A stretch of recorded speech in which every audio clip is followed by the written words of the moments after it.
dust off my eruptor and put back on the cave.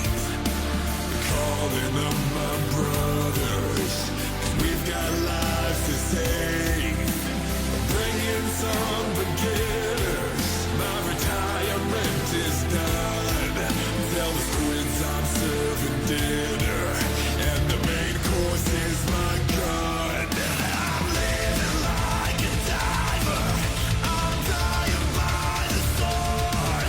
I'm bringing down the fire on all the faultless swords. You can call me an old timer, 'cause I still remember reach. My sidearm is a senator, the illuminated peaks. Evening's freedoms, you startling examples of patriotism. That was Super Earth Under Siege from a man who absolutely needs no introduction and whose reputation precedes him. Jonathan Young, singer, patriot, helldiver. He was right there alongside us hitting those D10 hot suns and showing the squids which finger was the longest until they ran back home crying for mom. I honestly had no idea that he came out of retirement, and given my habit of randomly dropping with assembled squads already on mission, I am a little surprised, and maybe disappointed, that the two of us just didn't end up randomly running into each other. Gosh, now that would have been a sight to see. The Radio Angel and Jonathan Young fighting side by side to save sweet liberty. It's the kind of thing that would probably make poor Noctalia just give up right then and there. I pinged Mr. Young with my video description, so while the odds are low, they are not zero. But, just in case. Hey there, Mr. Young. I am a huge fan. I jam out to your stuff all the time, and the answer to your question is yes. You should absolutely make more Helldiver songs. Also, Storm the Castle was absolutely metal. Holy fluff, dude. The top news of the day is that, apparently my channel has passed 2,000 subscribers.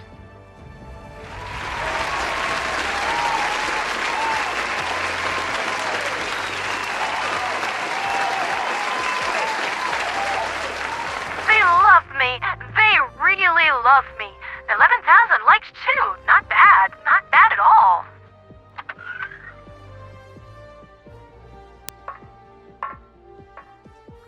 I'm so proud of you, Angel. You've come so far. I wouldn't have made it this far without you, Sammy. You are my lightning one, my dearest treasure, my angel's angel. I love you, Sammy. I love you too, Ponders. And hey, look at that. I managed to get my amazing pilot out of his hangar bay to actually engage in some social activity. Say hi, everyone. Oh, what's with the horrified expression? You see the sign? Yeah, I was on air. Everyone in the Liberation Fleet could hear you. And he is gone. I have not seen him run that fast since we unlocked that module that let him drop 2 500 kgs before going back for a reload. Honestly, I can't thank you all enough. I had no idea that this would blow up so massively. This just began as a side hobby for my mental health so that I could play around with AI technology, voice changers, and editing software, and hear my soul speaking back to me so that I could recenter myself and remind myself who I really was. Well, apparently you all really like hearing the voice of my soul too, and I hope to keep doing this for a very long time. Though we did come very dangerously close to Super Earth being turned into a disastrous Florida Man barbecue experiment and everyone perishing. I'm glad we didn't. That being said, I am going to set my next celebratory subscriber bar at 4,500. It might take a whole other year to get there, but I'm patient and it certainly doesn't feel like Helldivers is going anywhere. We might wax and wane like any community, but it does seem like every 6 months or so, all the stars align to have us utterly rule the internet for a time and no one can stop us. The only problem with that is that when those same stars align, all hell breaks loose and evil aliens try to kill us. They usually fail. It goes back to that whole no one can stop us thing I was talking about a second ago. Heck, according to this chart here, Heart of Democracy hit even harder than Omens of Tyranny. I'd hold out hope that the next major update would be so amazing that we would surpass launch stats, but at that point I would be worried that Arrowhead's servers might just spontaneously explode. speaking of fiery explosions, some information came back to me today. The squids didn't just take their stuff and leave New Haven, Peel, and Five in Widow's Harbor. They completely glassed them and scorched them clean of all life out of pure spite. First, that is a level of pettiness only matched by my psychotic boss at that awful gas station job that I worked back on Super Earth a few summers ago. Second, I can't help but notice that all these claims about the Illumina possessing weapons of mass destruction during the First Galactic War, they, sure turned out to be true, didn't they? Hindsight is 2020. Now, normally, I am strictly against planetary destruction as a general rule, but I am finding it awfully tempting to set some of their planets on fire to see how the squids like it.